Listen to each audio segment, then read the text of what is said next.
In this tutorial, I'll explain how to use the stringsAsFactors argument of the data frame function in the R programming language. So without too much talk, let's dive into the R code. In this video, I will show you two examples, and in the first example, I will set the stringsAsFactors argument to be equal to false.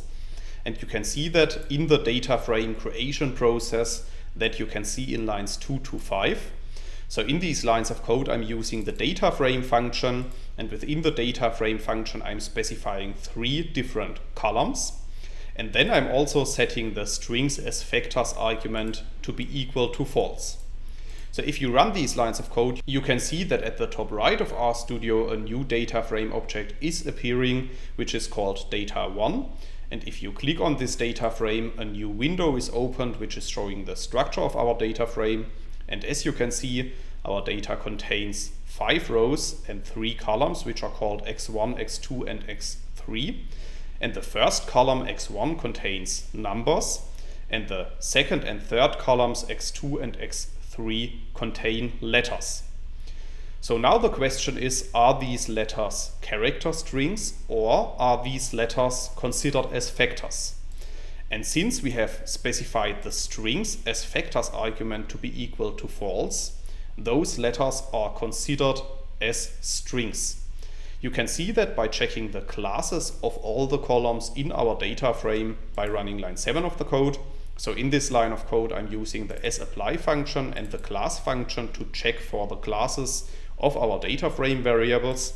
So if you run line 7 of the code, you can see at the bottom in the RStudio console that the first column x1 is considered as integer, and the columns x2 and x3 are considered as character strings.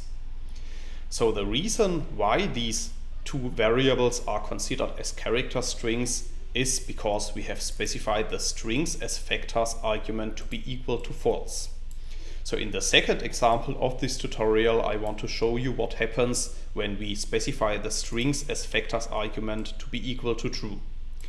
So in these lines of code, I'm using basically the same syntax as in the first example. However, this time the only difference is that I'm specifying the logical indicator true to the stringsAsFactors argument. So if you run lines 9 to 12 of the code, another data frame object is appearing at the top right, which is called data2. And if you click on this data object, another window is opened, which is showing the structure of this data frame. And as you can see, there's not a visual difference between the first data frame and the second data frame. However, if you check for the classes of the variables in this data frame using the sapply and class functions, as you can see in line 14 of the code, you can see that the columns x2 and x3 are considered as factors, in contrast to the first example where these two columns have been used as characters. As additional note, you have to know that the default specifications of the data frame function have changed over time. So depending on the version of R and RStudio that you are using, the stringsAsFactors argument will be set to true or false depending on the default specifications of the data frame function. So in earlier versions of the data frame function, the stringsAsFactors argument was set to true. And in newer versions of the data frame function, the stringsAsFactors argument is automatically set to false. You can check the default specifications of the data frame version that you are using by writing a question mark and data.frame in the RStudio console. Then execute that, and then at the bottom right, a window will open which is showing the documentation of the data frame function. And if you enlarge this window, you can see the default specifications of the data frame function. And as you can see in my version of the data frame function, the stringsAsFactors argument is set to false by the default specifications. You can still change that by setting this argument manually to true, as we did in the second example of this tutorial.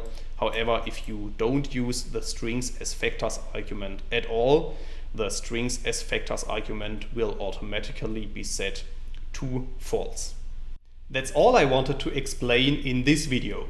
In case you want to learn more on this topic, you may check out my homepage statisticsglobe.com, because on my homepage I have recently published a tutorial in which I'm explaining the content of this video in some more detail.